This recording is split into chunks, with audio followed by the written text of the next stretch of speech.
Hey everybody, it's Charles from HumbleMechanic.com. Today I'm going to take your questions on issues after a DIY, brake services, tools, and more. This is episode 203 of the Humble Mechanic Podcast. All right, in order to get a question on a show like this, shoot me an email to charles@humblemechanic.com. Put question for Charles in the subject, ask the question right at the top, mash the enter button, give me some space, then give me the details of the question. That helps me out so much. Also, if you don't see your question on a show like this, be sure to check out the quick videos playlist on YouTube where I do one question per video. All right, let's talk about the sponsor of the day, which is CRP Automotive. CRP deals in a ton of OE maintenance and repair parts, timing belt kits, suspension components, and even fluids. In fact, they make the factory DSG fluid for Volkswagen and Audi. So check them out at crpautomotive.com. Hey, don't forget, if you want exclusive content as well as discounts you can't get anywhere else to places like Eastwood, Adams Polishes, Sonic Tools, MT Knives, Black Forest Industries, and more, check out the Crew membership program. There's a link down in the description. It's a really great way to help support the show, as well as score yourself some really rad discounts. All right, let's get into the very first question. It comes from Fred. First, I'd like to say thanks for the inspirational videos. Appreciate that, Fred. They really help with my DIY fixes. I just finished cleaning my intake valves and installed everything on my 2012 CC. Started the car up and the check engine light came on, but the car drives perfect. I had an OBD11 and it shows a code P008, intake manifold runner control circuit open, bank 1. I fasten all the connectors and can turn it off with OBD11, but as soon as I turn the car off and back on, it'll pop back up. Do you know what the problem could be? Because if I can keep myself from spending $100 for the dealership to scan it, I'd like to find another option that is cheaper. Thank you. So Fred, good question. I noticed you didn't say you replaced your intake manifold. Good on you, because that should be under warranty extension on most of those cars. So we did a DIY, and now we have a problem. What do? Right? We didn't have an intake manifold problem before, and now we do. Step 1, and this is if you're a pro, if you're a DIYer, whatever. If you do a job, and then you have a problem related in any way to the job you did, he had to pull the intake manifold off to do this decarb, you need to go back and double check your work, no matter what. In Fred's case, he's got an open circuit fault. What does that mean? Well, that probably means that the 2-pin connector for the solenoid for the vacuum actuator was not fully plugged in. I had emailed Fred right away and asked him that question. He went back and checked, and of course that was the problem. This has happened to me. I have forgotten to plug in that little connector. You fire the key on, check engine light was on, okay, no big deal. You go, you clear the fault, you try and set the basic setting of the manifold, it won't set. You recheck the faults and find this P2008 code for the intake runner circuit fault. The fault that comes along with intake manifold failure is usually, I think it's P2015 and P2014. They're a little bit different and the verbiage is different if we read out the verbiage of the code. On that, Fred, thanks so much for telling me what the code means. I remember some codes, but most of the time I don't know the P code by heart anyway. And exactly the description. So thank you, that really does help out. So guys, if you do run into a problem and you've just finished a DIY, again, the very first thing you need to do is go back and check your work. Odds are you forgot something, something's not plugged in all the way. In this case, maybe the vacuum line's not on all the way. Odds are, I don't want to say you screwed something up, but odds are you forgot something. Again, this can happen to the rookie DIYer. This can happen to the most professional, bestest technician out there. We all make mistakes. It can easily happen. You know, from a technician standpoint on a job like an intake manifold, it's actually kind of likely to happen because you've done so many of them. You put your brain on cruise control because you can do it in your sleep. And then every once in a while you forget to plug in the boost pressure sensor, or you forget to plug in this connector on the solenoid for the vacuum actuator. So guys, whenever you have a problem after a job, step 1, go back, check your work, make sure you got everything right, put your hand on all the connectors, give them that little extra push, because you might give it an extra little push and hear a click, and then you know you just didn't have it plugged in all the way. So Fred, good question. I'm glad it was an easy fix and just simply a matter of reaching your hand up under the manifold and giving that connector a final click. All right, next one up comes from Christopher. When my dealer offers a brake service as part of scheduled maintenance interval, what does the tech do? From a tech perspective, what all is involved? Would you be offended if I was to do this on my own?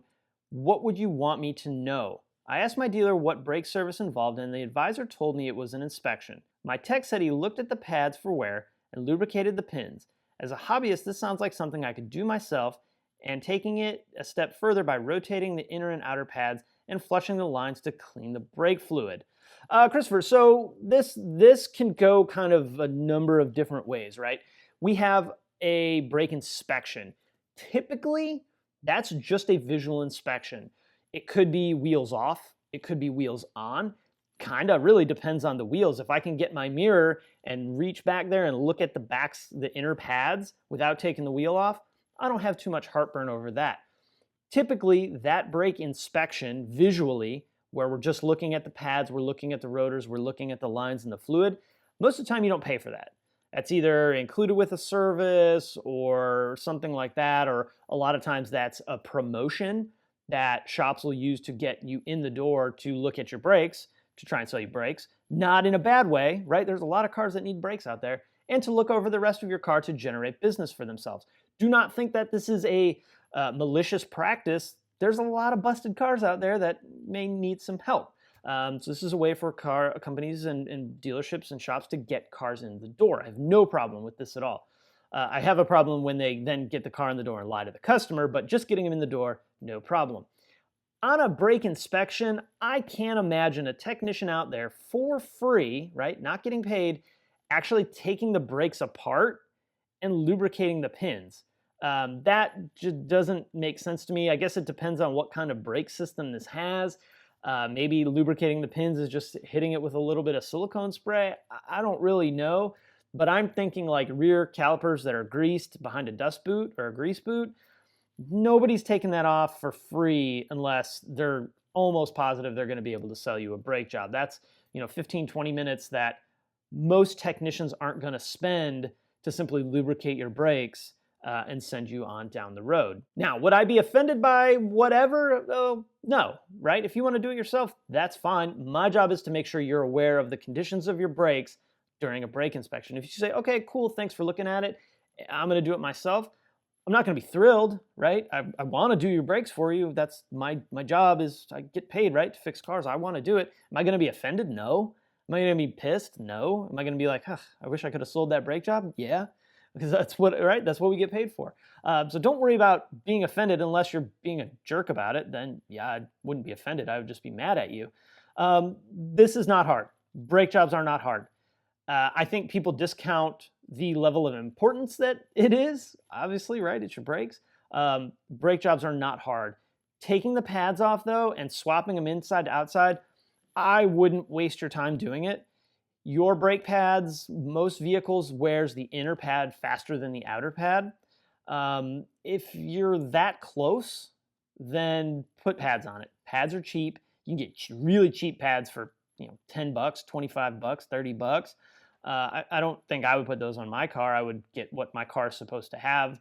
Of course, I drive Volkswagens. They're pretty temperamental about cheap aftermarket brakes. So if you're at the point where you're thinking, oh, there's a little bit on the inner side and a lot on the outside, I should flip them, it's time for brake pads and maybe time for rotors too. That's not very abnormal. That's not abnormal brake wear. In fact, that's quite normal, in fact. So, dude, yeah, easy DIY, not hard. A ton of videos out there on how to do brakes. Probably a video for just about every car on how to actually do a proper brake job. Cleaning the fluid, of course, is a maintenance interval. It's every 2 years, regardless of miles, that you need to flush the brake fluid out and get some fresh, clean fluid in there. Very easy DIY. I'm sure if you search on YouTube, there's 25 amazing quality videos. That's why you haven't seen one come from me, because it's one that so many people have done and so many people have done such a great job on it. I'll do one when I do the GTI brakes, but that's because I'm going to do the job anyway. I'm not going to seek out to do that specific video. So yes, brakes, easy DIY, follow the steps, take your time, do the job right. Your life is literally in the hands of this job you're going to do. So be thorough, do it right. Don't worry about offending the tech, and take the inspection for what it is. It's an inspection, and they may miss something. They may get it wrong. I recommend if you're concerned about your brakes and you take it in for an inspection, and they do said inspection, ask them to show you. Have them take you back out to the shop and show you what they find. If they say everything's cool, ask for to see it. They say it needs rear brakes, ask to see it. They say it needs front brakes and a brake fluid flush, ask to see it.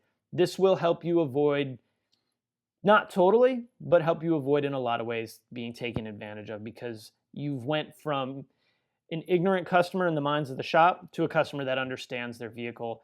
And you can see, I mean, you don't need to be an expert on cars to see that a brake pad is this thick or this thick. If it's this thick, 2 millimeters, time for pads. If it's this thick and both of them, inner and outer, are like that, don't worry about it. So hope that answers your question, and good luck, man. All right, next one up. Charles, what should I bring to the salvage yard for Mark 1 cars? I feel like I bring way too many tools with me every time I go to the salvage yard. But every time I go, I try to trim down what I take, and I can't help but thinking I'll need that tool I'm removing the next time. My bag right now weighs about 60 pounds. What would you bring, meaning me, with you if you were looking for Mark 1 parts? The first thing I would bring is a Bible, because it's a miracle to see a Mark 1 in a salvage yard in any kind of decent condition, but that's neither here nor there. On the tool front, okay, whenever I'm thinking about what tools I'm going to take to the salvage yard, my first thought is, what am I going there for? Am I just going on a scouting trip? Okay, we'll tackle that one at the end. Am I going to remove suspension components? I'm going to crawl up underneath my car. I'm going to look at what I'm going to take off and bring those parts. A 18 millimeter socket, a breaker bar, a ratchet, an impact gun, a Phillips head, all that. What else am I going to need? A 16 millimeter. Am I going to have to take wheels off? Most of the time at the salvage yard, wheels are already off anyway, so that really doesn't have any value to you. So you're going to want to bring the stuff that you're specifically going there to do the job. I always bring a kit of tools, so it's got like a 10 through 19 open end and closed end wrench, combo wrench, and usually 8 to I think 22 millimeter socket, a ratchet, an extension. I'm going to always bring a Phillips head screwdriver, a flathead screwdriver, usually 2 of each, a bigger one and a smaller one. I'm going to bring a pry bar, because Lord knows you're going to need a pry bar. And then, a handful of bits. On Mark 1, it's not going to be as crucial, but T20, T25, T30, that kind of stuff. That'll get you most everything. A trim removal tool is another thing that I bring. I always bring gloves. I don't usually bring, but I probably should bring, safety glasses. And I always bring some hand wipes so that I don't get my car all dirty after I leave the salvage yard. But really focus on what you're going there for, build your toolkit around that, and then think of any other possible part you might need and bring tools for that. Does that mean you're going to bring a lot of tools? Yep. But like you said, I'd rather have the tool and not need it than see a gem of a part in a salvage yard, not have the tools to get it, run home. For me, it's a 30-minute trip to the closest salvage yard. Run home, get the tool, come back and find that it's missing. Not super common, but it sure could happen, especially if the car's on the first day of a yard or something like that. Allen's, number 5, number 6, number 4, probably an 8. You could also bring as well, but it's a good idea to put the kit together. 60 pounds of tools is a lot. I don't know if you're going to need that much, but think about maybe bringing 2 bags. This is maybe the perfect mid-ground. Bring 2 bags. Bring your full kit, right? Big duffel bag, we'll call it. And then inside that duffel bag, put a smaller one of the really common stuff, the 10 to 19 sockets and a ratchet and extension, an adjustable wrench, pliers, wire cutters, all that kind of stuff. Keep it in the smaller bag. That way you don't have to lug around the big heavy bag. But if you need that extra tool, you got it right out in the car. You can just pop out to the car, get it, and run back and get your part. You don't have to worry as much about somebody swindling a part, not really from you, but right out from under what you're trying to get. So that's the approach I would take if I was worried I was bringing too much tools. I would just leave some in the car, and if I needed it, run out and get it. So hope that helps, man. You know what fasteners the car has. You know the job you're trying to do. Start your kit there, and then work your way out. All right, last one of the day comes from Vin. He's getting 3 codes, P0321, P0130, P3266.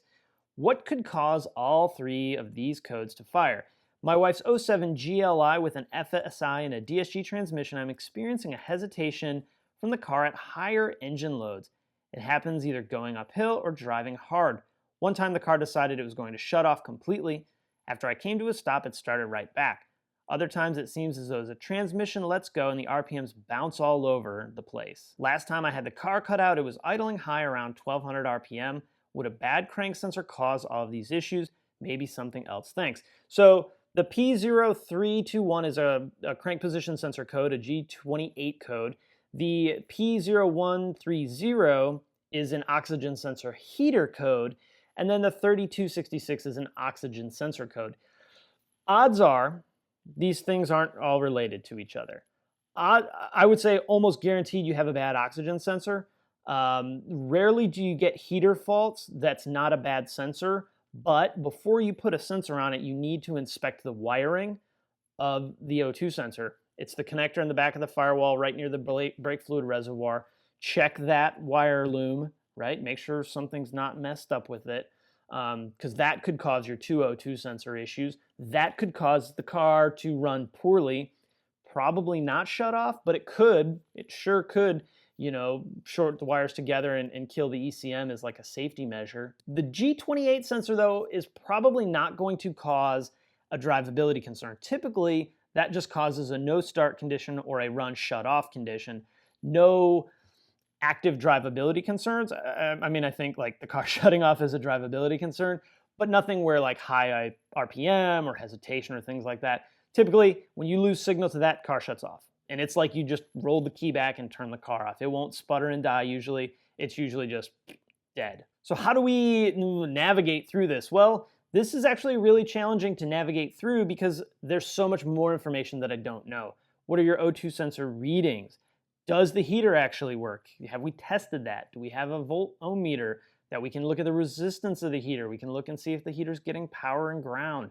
All that kind of stuff. What are the parameters this fault was stored? Look at the other systems of the car. You mentioned that the car shut off on you. Okay, there are times where when the car shuts off or the car cranks for an extended period of time and does not start, that you get a G28 fault. And it's not because the G28 is bad. It's a symptom of the car shutting off, or a result, I should say, of the car shutting off, or a result of the car being cranked and not ever starting. So I'd put the G28 sensor fault aside for now and start with the oxygen sensor, because that can cause the drivability concern you have. Not the heater fault, the other fault that can cause drivability. It could, in a roundabout way, cause your car to shut off. But with just those three codes and nothing else to go on, man, that's a really challenging problem. If this were a 2.5, I would tell you, you know what? The G28 is a common enough failure. Put a crank position sensor on it and go from there.